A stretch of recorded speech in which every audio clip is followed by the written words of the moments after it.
Welcome, everybody. This is a great opportunity to hear from a woman entrepreneur who has done it all. My name is Alicia Castillo-Holly, and I want to welcome Pooja Goyal to this exciting conversation. Pooja has lived in several countries. She's originally from India, and she'll tell you her story. She started a couple of companies, and she's now embarking into new adventures as well. Pooja, how did you get here? Thank you, Alicia. It's a real pleasure to be here. I say that this is kind of my second favorite thing to do, to hang out among women entrepreneurs. The first one being hanging around with children of all ages. So I love being around children. And so when you say, how did I get here? It's been kind of a meandering journey. In India, when I was growing up, if you were doing well in your exams, you'd either study to be an engineer or a doctor. And I decided to study for engineering, went to IIT Delhi.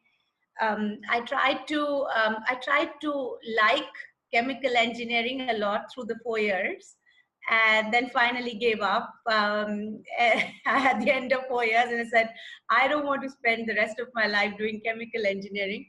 So went into strategy consulting, did that, started a company, a software company in the Bay Area. I moved to the Bay Area after my engineering, started a software company there. I really enjoyed it, learned a lot. That was kind of my first entrepreneurial venture. And it was as if, you got the blood.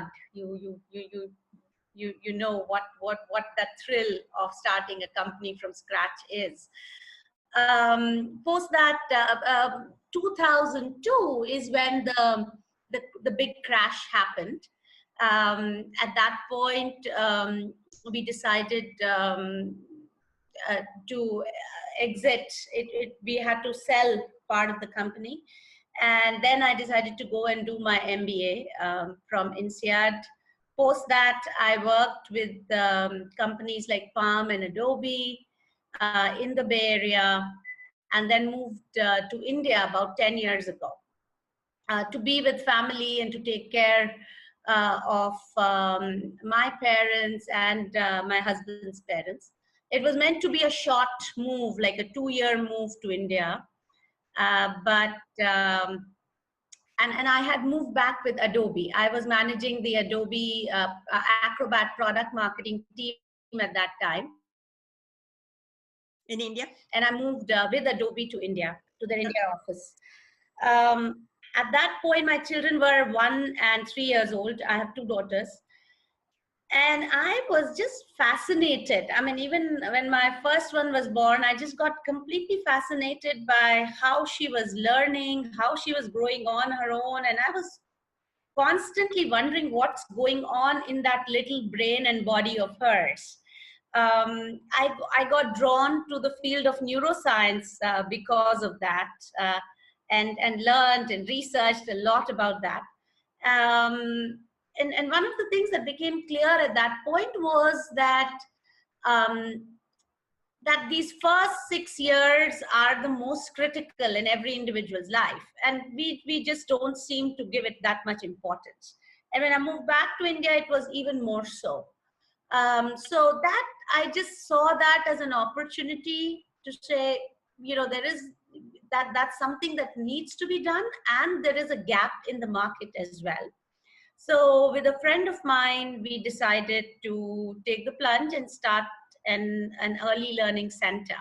And it was just one center that we started with. We bootstrapped it.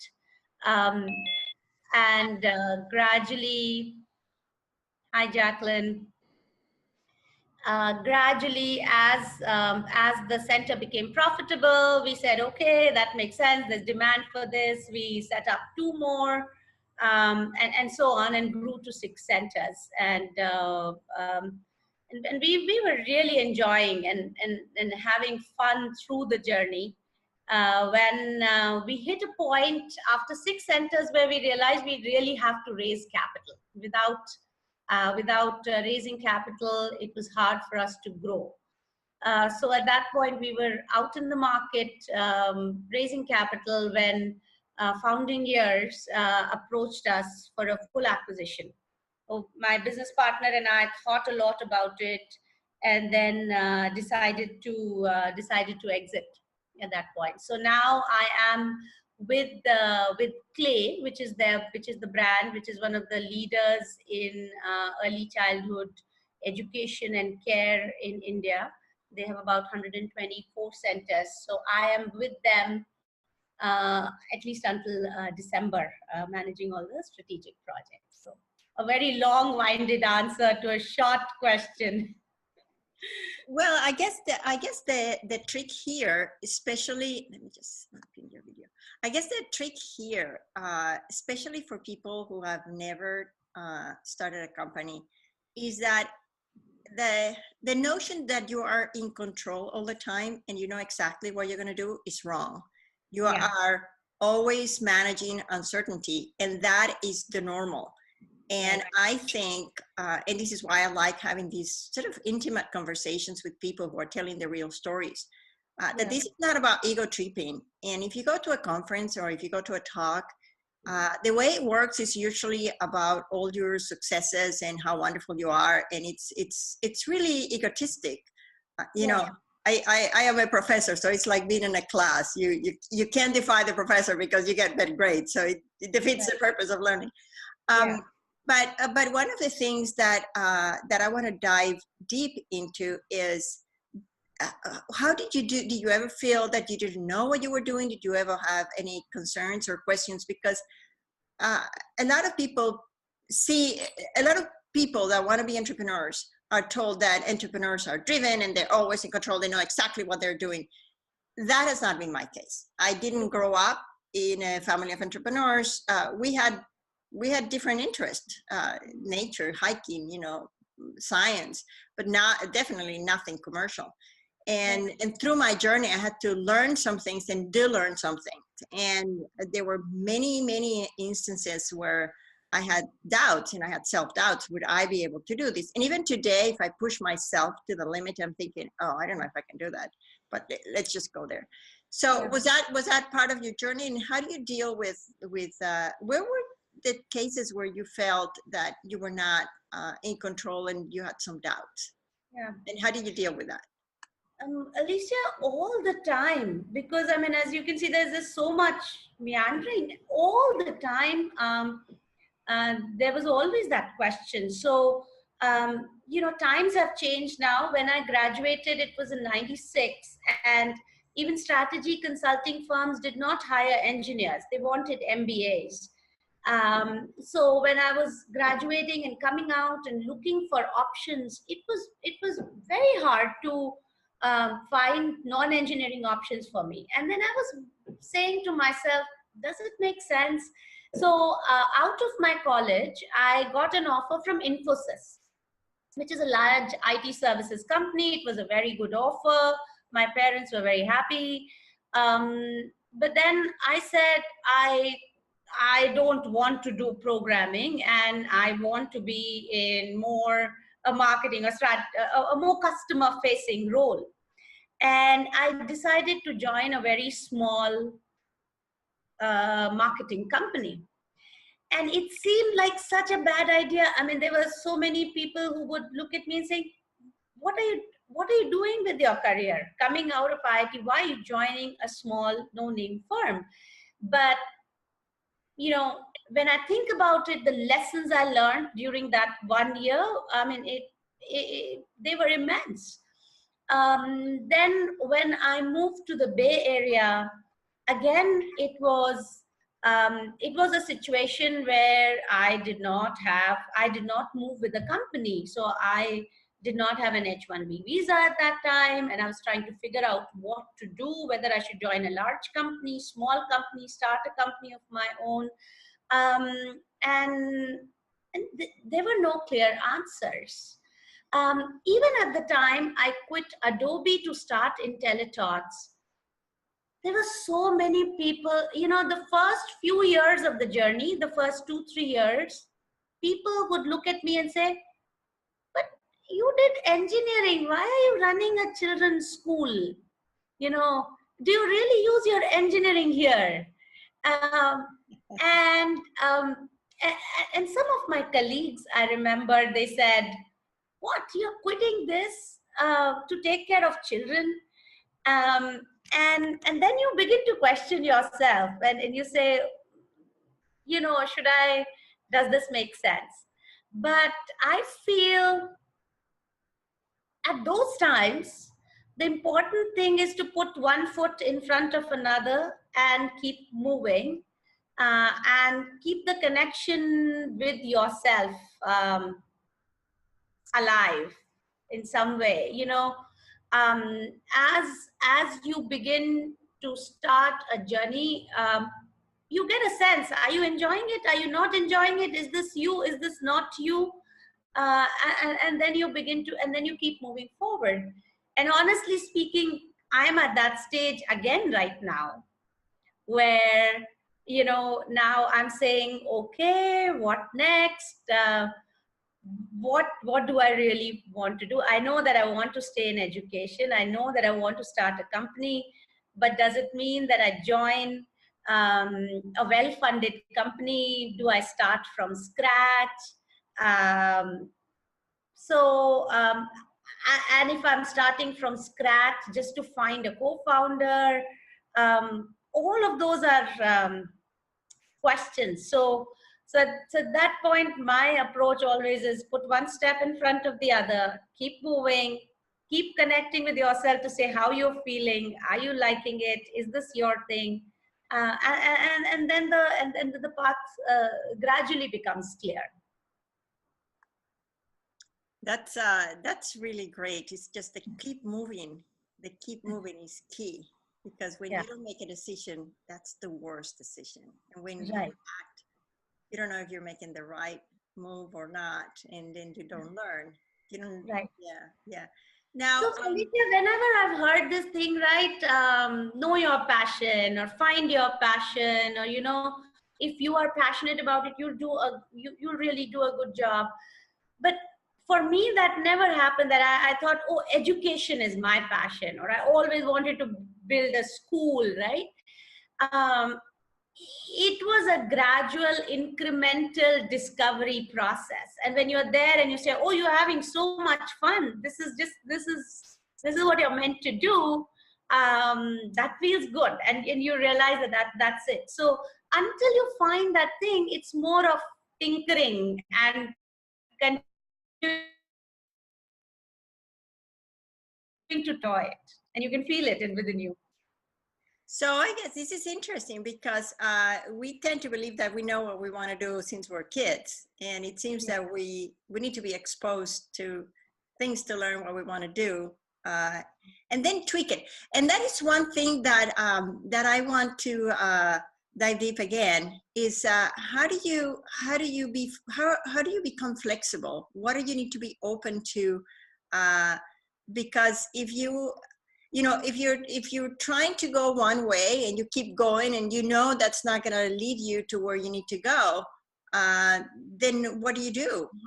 How do you manage that flexibility that you need? How do you discover these things? What do you need to do? What do you need to be alert to?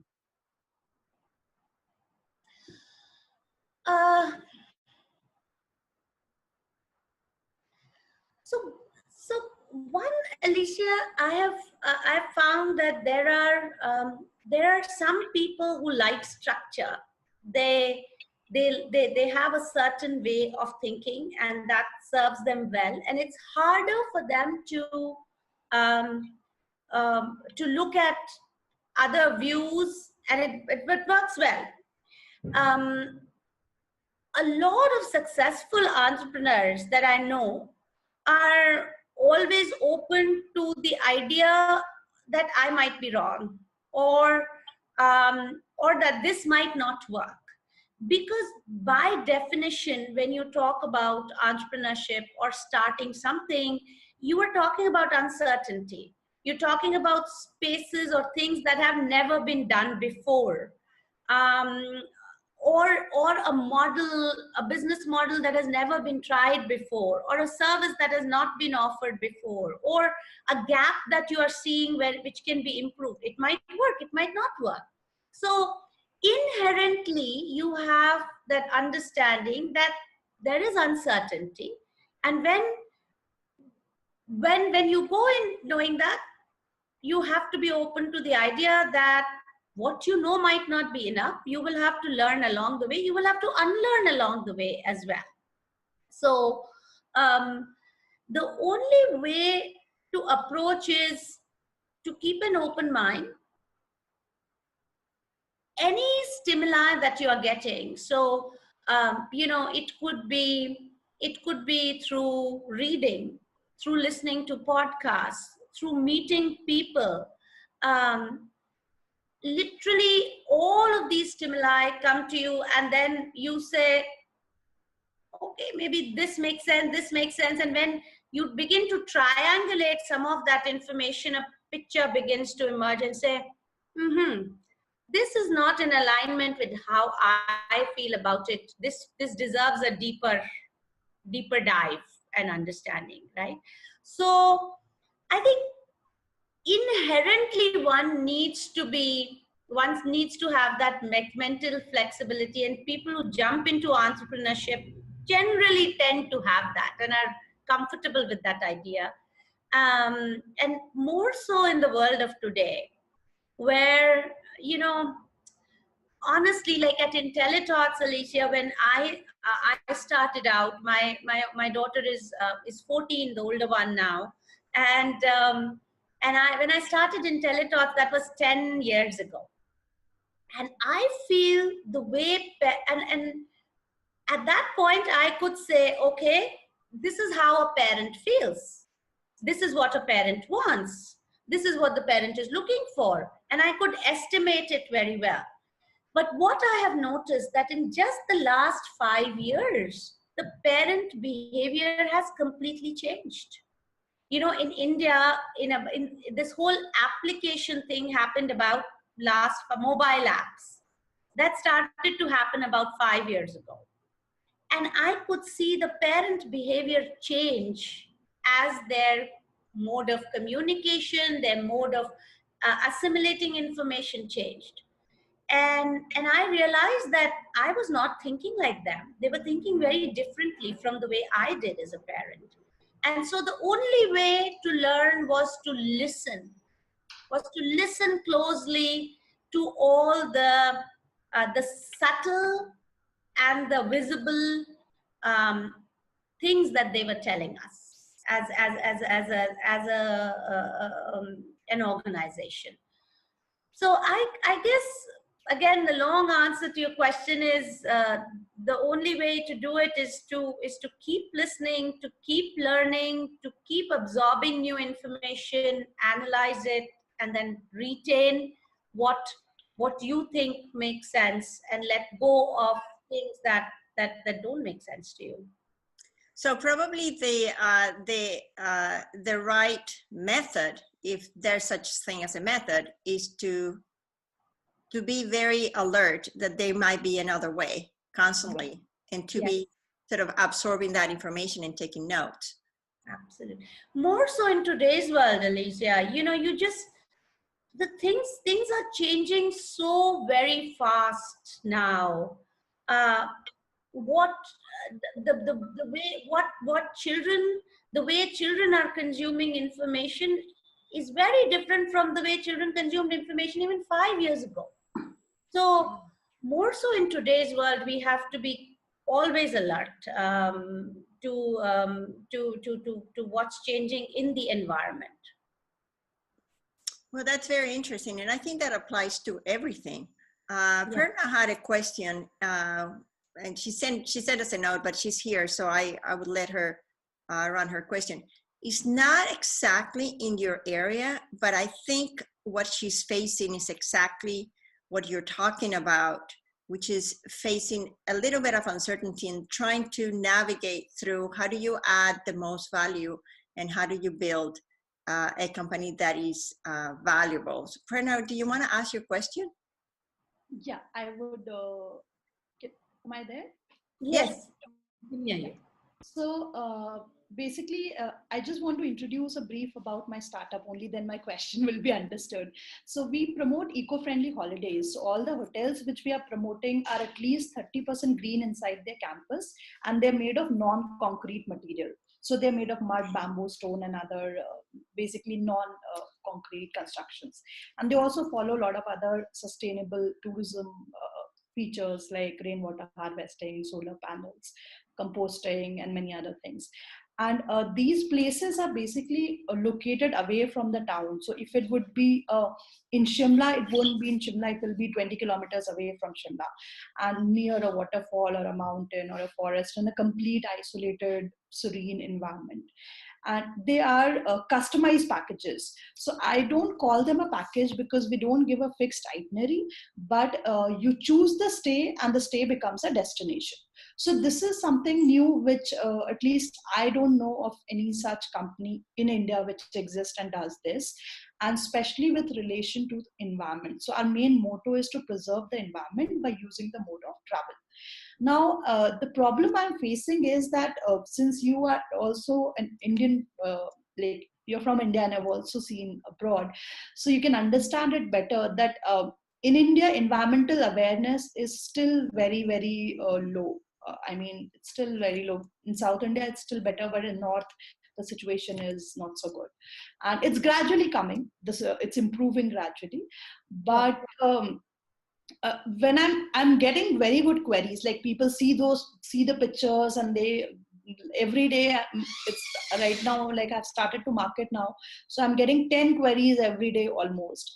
But the conversion rate is very less. Why? Because they are unable to understand the concept, maybe because it's a new thing for them and they haven't tried it before.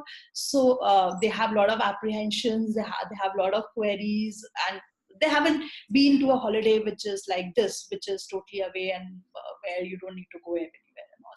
So how do I convince a customer to something which is completely new, with where a product like this have not been there earlier, and how do I make them understand that it has something different and it's better than the. Sure, sure. Prerna, two parts to your question, right? First is that it's a relatively new concept.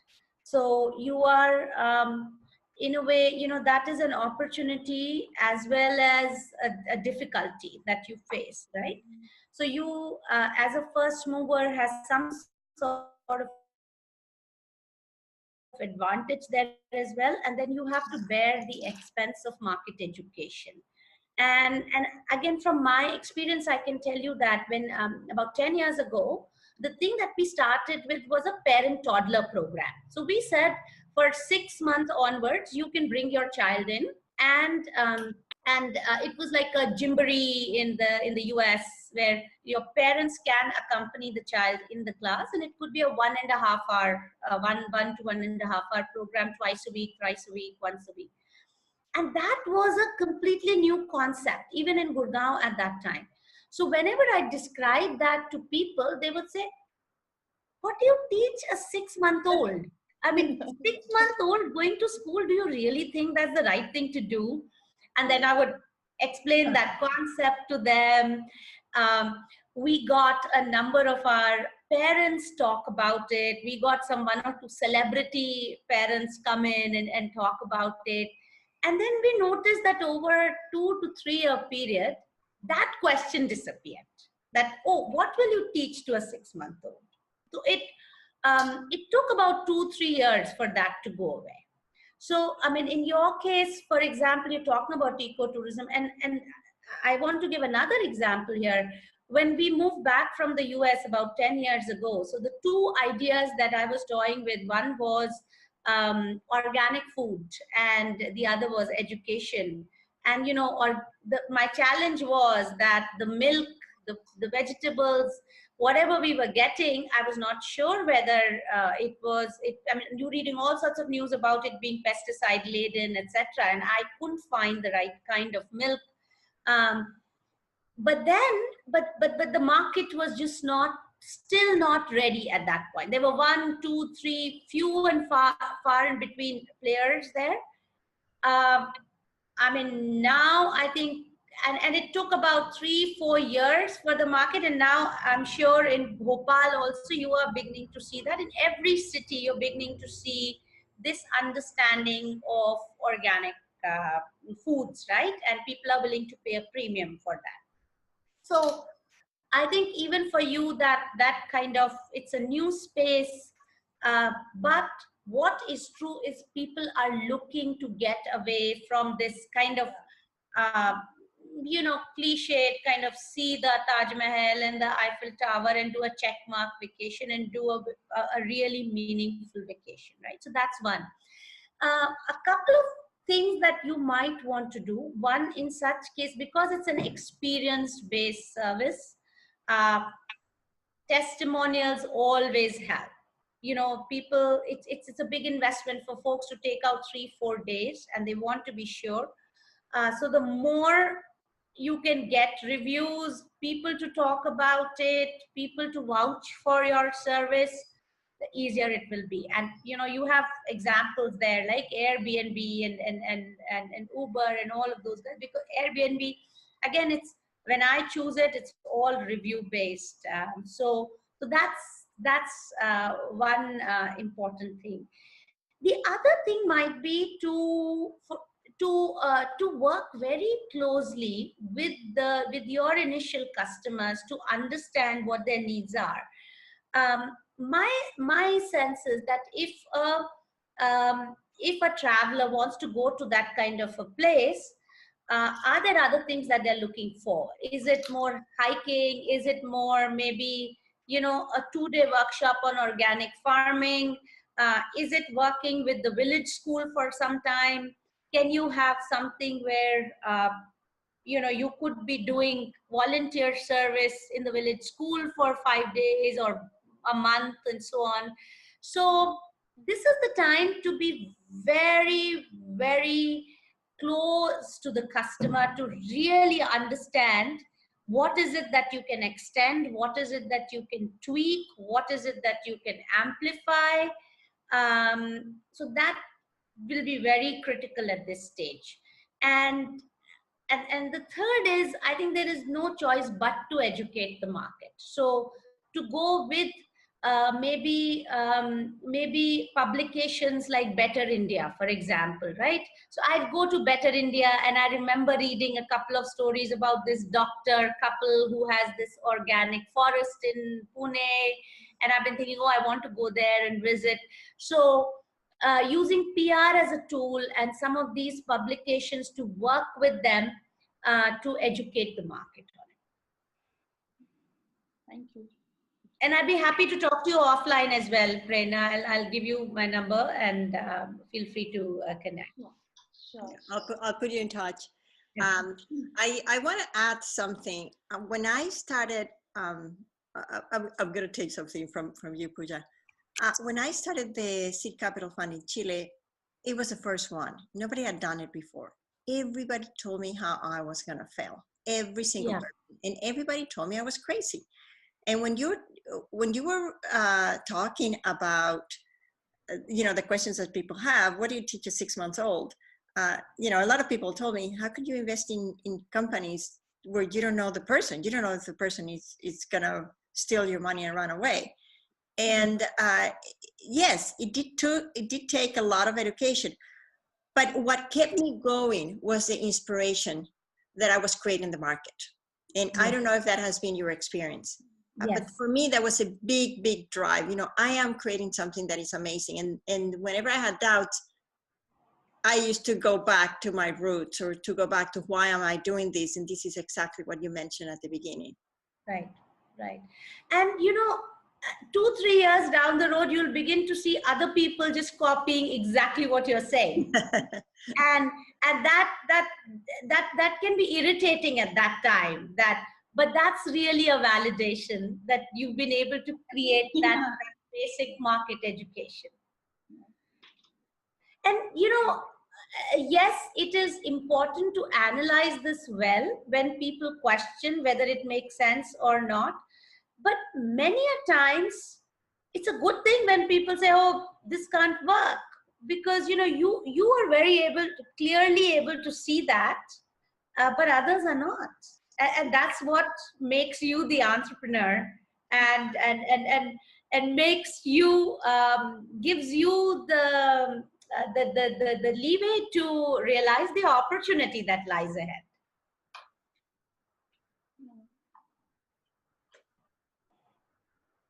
And it's giving actually a lot of learnings, because these question answers, like uh, especially in India, like people ask so many questions, they have so many inquiries, and because for them also it's a new thing. If they would have seen the hotel, or if they would have seen the concept earlier, maybe the questions would not have been there. But even like I'm learning from those questions. There are many things which are missing, or where I need to amend, or maybe make better, so or which is better, and I need to highlight that. So, and Prerna, in India anyway, right, you always you have that you have a higher level of skepticism, right? I mean, and I've lived in France and in the Bay Area and in India a long period of time, but I noticed a shift in my mindset when I moved from the Bay Area to here, where in the Bay Area you say, okay, expect this, you by and large get 90% of that. It's okay, or sometimes 110%, but by and large the range is low. You get what you expect. In India, you could pay top dollars, but you might just get something really bad. You land up there and you might get something really bad. So that's the common thinking we go into. That's a general perception, but we are trying to like, in fact, I am against it completely. I've taken packages, and I've seen how these travel agents fool people, like they just try to loot them. So our idea is to provide, like, to help people that they don't have to worry about these things, so that they're not skeptical, they are not in tension that when they reach there maybe the things are not the same. So that's why we are even visiting every place and then promoting them. So none of our accommodations or eco stays are without verification. We personally visit every place and then market it. So, and word of mouth is critical in your space. Just, I think the initial set of customers will be word of mouth. And I'd love to actually learn a little more about what's your company called, Prerna? EcoPlore. EcoPlore. Okay. Yeah. And from explore. Got it. Yeah. I'm gonna ask now a provocative question, because I'm not Indian, and this is meant to be very provocative too. The observation of Indian service outside of India in developing countries is very poor. Because I've lived in many countries too. So if you're in a developing country and you talk about India, you tend to think that they're going to promise and under-deliver because they're lying, or because they're misleading you. That is the observation. It changed a little bit with the change of century, where a lot of companies were using Indian software companies to manage the change of century in the 1999. But I'm thinking now, if that is a perception that has changed, because if the local people don't believe that the services are going to be the quality that they're sold, that's going to be a hurdle for EcoPlore, or for any company for that matter, any service company or experiential company for that matter. But the provocative question that I want to ask is, do you think that being a woman makes a difference in your sense of delivering high quality and not misleading? And can you use that to your advantage? Yeah. Yeah. So you're right, Alicia, in that, right? That impression absolutely exists. And there is a phrase here in India that we use, that's used a lot, which is called "chalta hai." Everything goes. It's okay. It's all right. Um, and when we were starting in Teleton, and when my business partner is also a woman, and the one thing we said is that we are never going to settle for chalta hai. We are going to, when it comes to quality, we are just going to stick to it, whatever happens.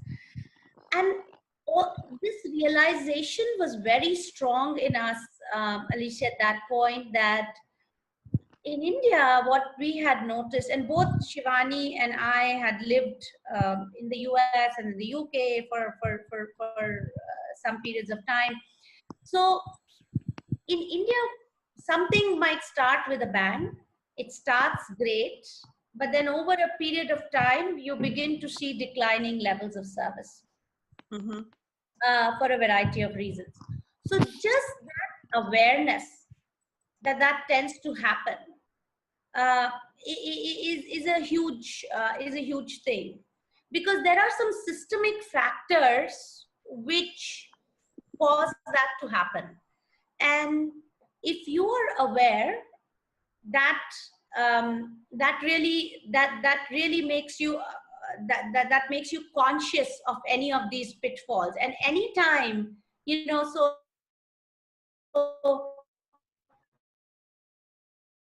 third year you say it's okay, people will adjust, or parents will adjust, and then you have to remind yourself right away, no, that's our core value, that doesn't work, right? Yeah, so that's great. So, but yeah, go ahead, Prerna. Actually, I just wanted to point it out because I've seen some companies, like as a customer, I've witnessed things where 1 year back the services were really good, and now it is gradually deteriorating. And day by day, like there's a restaurant I visit, I loved it initially. I used to go every time, and now I really don't like the food over there. So it's the same menu, but the food quality has completely degraded. So somewhere I believe that it's also done deliberately. Like maybe they want to make money, they want to make more money. Initially, they want to build a brand. When the brand is built, and they think that okay, now chalta hai, so let's make more money and reduce the quality. Yeah.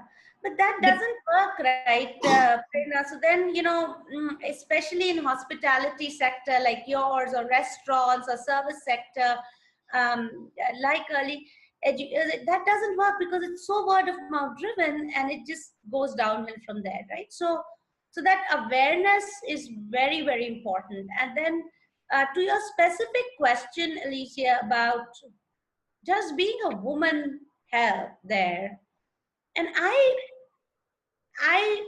do feel that that being a woman gives you certain advantages. So there is the kind of thinking part and the feeling part. And while when setting up a business, we think a lot about thinking part, the Excel spreadsheet and the P&L and the marketing plan and all of it. But a lot of the decisions we make are based on the feeling. Just, when you enter, how do you feel about it? And it could be just the way the place smells, the way the place is lit up, the way the security guard greeted you, right? And as a woman, it might be a stereotype, but women tend to have a higher eye for such things. When it comes to empathy, women tend to empathize a lot more, read between the lines a lot more. So I really think, Alicia, especially in the service sector, in the hospitality sector, women do have an advantage, and especially people who have been exposed to service levels across the world. they come back saying, okay, these are the pitfalls I have to avoid, and this is how I can do it. And it needs a constant reminder, because sometimes you have to go against the system that is pushing you in a certain direction. That's really interesting. I think also the question about how do you hire and how do you keep your employees motivated. I had a large restaurant with my daughter, and at the beginning it was all great quality, Right. but we didn't compromise on quality. It was really hard. So how did you Yeah. keep your employees motivated, and how do you take your enthusiasm and your level of excellence down so it permeates through the whole culture of your organization?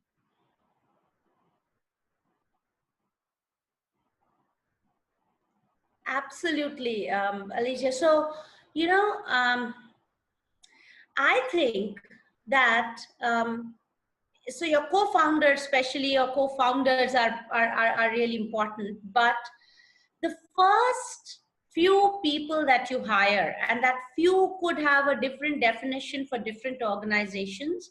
It could be 20, it could be 80, it could be 150.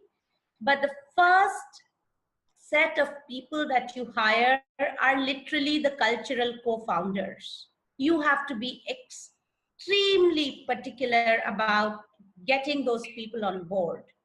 There is a term that I heard for those people, and they're called the cultural co-founders. Reid Hoffman calls them the cultural co-founders, because they are the people who are literally going to keep your culture moving forward. While you are the 10 people come. So Prerna, when you said sometimes people are just doing this deliberately, that they start with lower prices and then increase the prices, lower the quality. In my experience, most of the time it is not deliberate. It is losing the plot on execution and inability to scale your culture and to scale your eye for detail. So depending, so I, personally at IntelliThoughts, we had about 100 teachers or about 80 people in all, actually. So between Shivani and I, we interviewed every person. It didn't matter, because for us, these were the people who literally carried the whole value system forward. They would come back and say, Pooja, this just doesn't work. We can't work with this. We will not run a class if this is the case, right? So, and then once you have that set of initial people, your cultural co-founders, that's how your culture extends. So it is through association, you attract more of people like that, and through assimilation, that if a new person comes into the system, they begin to take that cultural grounding as well. So it is extremely important to, so 3 years down the road, I might begin to think, this is going to be an expense of $1,000 or a lakh rupees. Maybe we can do without it. And these people would come back and say, no, that just doesn't work, because you have hired right. So Alicia, absolutely, I think it's critical. It is very hard to find time for hiring, and you have to do all those interviews. So if you have to hire 80 people, we probably interviewed 800 people over the course of some years. But I think that is one of the most important responsibilities of a founder or a CEO. If you hire right, you will be able to scale your culture or scale your thought process. That's great. I have a list of questions that I haven't asked. so I'm going to go jump on those before I forget. Yeah. So the first question is from Tara. Tara is one of our participants in Germany. And she's very, very inquisitive about globalization and differences in cultures.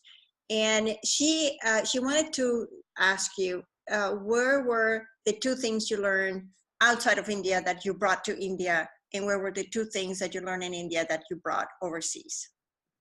Wow. Let me think about it. Um,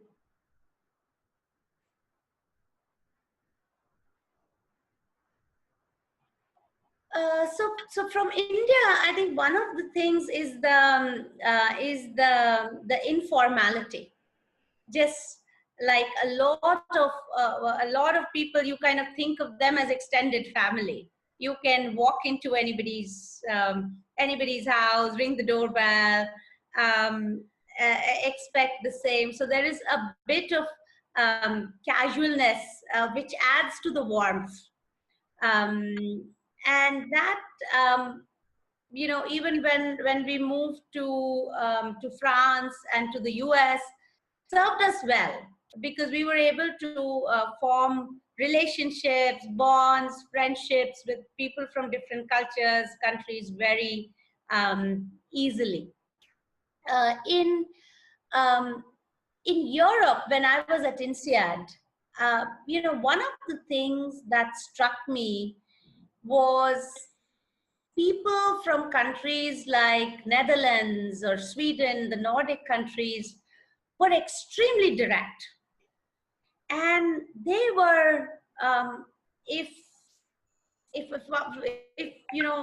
said something and they couldn't do it, they'd say, no, I can't do it, Pooja. And in the beginning, I used to find it very offensive, because in the Indian culture, we always have a hard time saying no, especially, so it's like, okay, maybe I'll try. And they would say to my face, no, I can't do it. And it took me some time to realize the benefit of that. And that they were well-meaning people that saved me some time. They had helped me in that process. And there is a term that Ariana Huffington of Huffington Post uses for that, which is called compassionate directness, which is, in a good way, be direct, and that saves time for. So that, I think, is one thing that I have learned, to be honest in the feedback that I give to people. If I cannot commit to something, to be direct about it. Is what I've kind of picked up from living outside the country. Thank you. That's very interesting. I didn't think about the directness, but that's very true, because part of my family is Swedish, and they're like, yeah. And the other part is Venezuelan, and they're like, no. So they're like, oh, maybe. Or in Chile. In Chile, they never tell you. Yeah. It's unacceptable. Right. It's really. Yeah. I have another question for you. And this is about getting funded through investors. I don't know if you've had investors or external investors in any of your company. Have you? I did. So in the Alliance, the company that I founded in the Bay Area, we had investors. And also at founding years, I have a close experience with investors now for the last year. Okay, so the question is this. Did you ever feel scared about losing control, and how did you manage your relationship with investors? Okay, so, so I have, so I can answer this question vicariously. The company that acquired IntelliTalks is called Clay. And they are a well-funded company. They raised about $25 million over the last 5-6 years. The CEO, who's the founder, has become a friend over the last 2 years of our interaction. And, as she got investors in, gradually,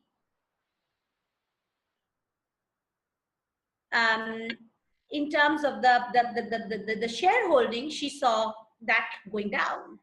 But from what I've learned from her, she actually used it to her advantage. primarily because she is such a strong entrepreneur and a strong executionist. So she knows the company, the market. She holds all the relationships. So it is really hard for the investors to think about this kind of growth of the company without her in the picture at the moment. So yes, I think one should ideally keep that thought in mind as you go in for funding rounds. But it truly depends on how you manage your relationship with the investors and the kind of investors you bring on board. Okay. And then the last question around that is, do you think that women are at a disadvantage raising funds from investors or from lenders? And I don't know if you can make the distinction between India and other parts of the world, or if you just want to geographically just answer that geographically instead of globally. Right, right. So in India, I can answer the generic answer is that yes, women are at a disadvantage because there are not enough, the networks going around. There is not enough support systems still. There is not that critical mass of number of women who are going out and seeking funding, right? There are lots and lots of women entrepreneurs who are running businesses out of their homes. They just don't think big. They don't think, they're not aggressive in terms of the goals they set for themselves. And it's a part of it is thinking, part of it is expectations from people around them, a part of that is support system. So when you go out to the investors, one, you might not be as prepared. You've not done as many kind of so when you go out to raise funds, it's not like you just go out to that one person, one investor, and you get funded. You go out and meet people over and over and over again, right? And hear a lot of no's through the process and analyze those no's before you get to it, you get to that one yes. So it is so that is one. I think that the networks are much weaker, and that's where, Alicia, your initiative is such an important one, where you're bringing this community together, you're bringing the knowledge together to arm women with that knowledge of what it takes to get funded. You're able to see the right, you're able to use the right vocabulary. My husband is a venture capitalist, and I ask him every 6 months, okay, how many women pitched? They've made some 10 investments in the last few months, and I don't think there's a single woman co-founder there. So just the number of women who get out there is small, and then they have to fight a lot of inherent biases against them. That they might not be hungry enough, they might not be ambitious enough, they might not be able to see the whole thing through, that there might be family issues that a woman might face. All of those stereotypes and biases are running in the minds of those people when they're evaluating, despite them being rational folks and looking at the merits of the business. The second thing is, I think there are not enough women venture capitalists out there. So, what was interesting for me, that there are a lot of women limited partners out there. So, at the LP level, you see a lot of women, but when it comes to venture capitalists, there are not enough women. So I think that also plays into the fact that it's harder for women to convince the VCs of their story and their conviction and their business savvy and business cases.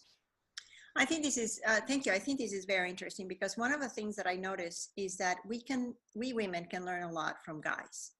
And if you have a meeting, I'm an investor. If you have a meeting with a guy and you tell him I don't like this or that, the guy goes back and thinks, well, maybe I'll improve it, maybe I don't. But it never crosses his mind, I'm not going to invest in him because he's a guy. Never crosses his mind. And we need to learn from that because I don't think investors invest in gender. So I think we need to take care of their de-risking the company, and that is how we get funded all the time. Not only women, men too. I don't think there's difference. I think our the notion that we collaborate more works against us because we tend to expect people to be kinder in their approach, and that doesn't work to our favor because people need to tell us, what they think. That compassionate.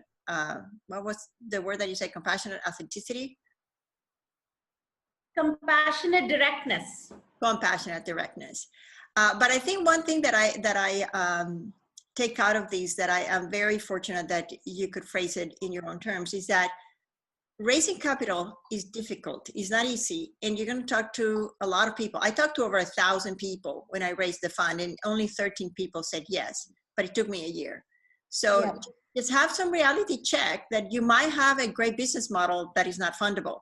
You need to change that. And you have the right investor. Like you said, you have to have the right investor, and you have the right employees and the right co-founder. So I think we need a reality check too, to create to create the expectations that are realistic. And that's one thing that I try to do in this program.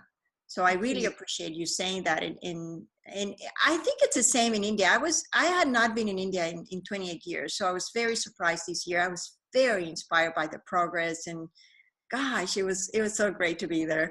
So I was very lucky. I'm very appreciative of Shiras for inviting me and for being the platinum sponsor this year. Right. But I have a last question for you. And here's the thing. If there's one thing that you want people to know about being a successful entrepreneur, what would that be?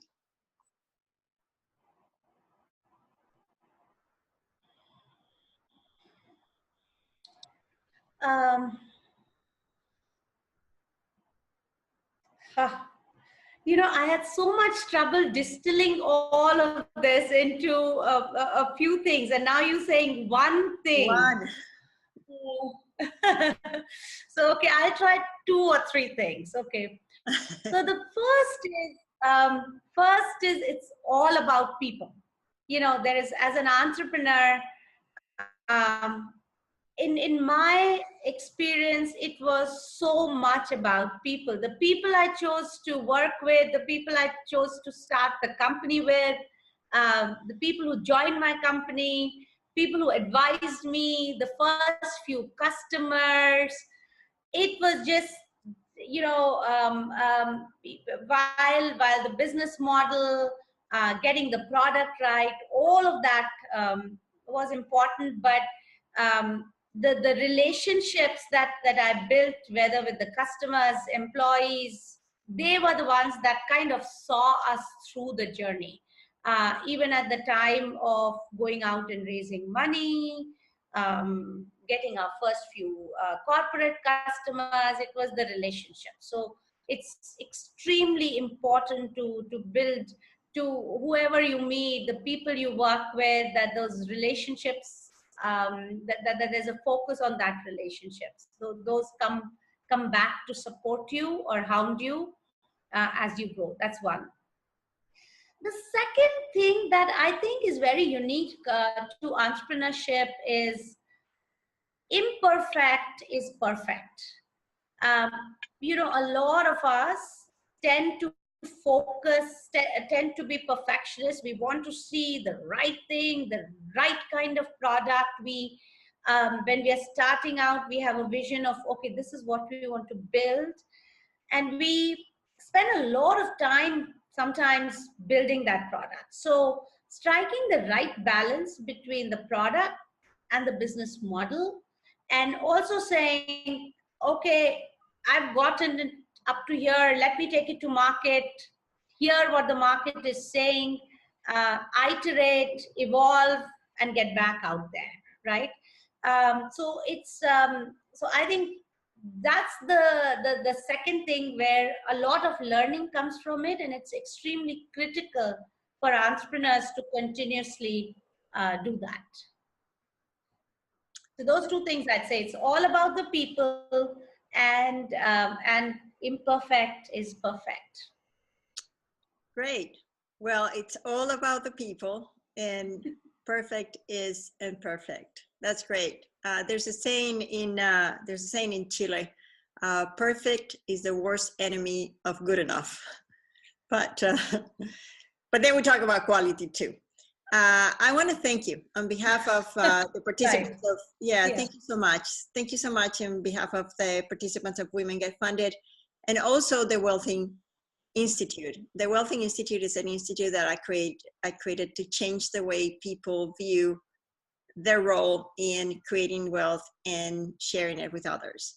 So thank you so much. I hope you enjoy this talk, and I'm going to publish this on YouTube. Thank you so much, Alicia. Really enjoyed being with you and all the participants. Good luck to everyone.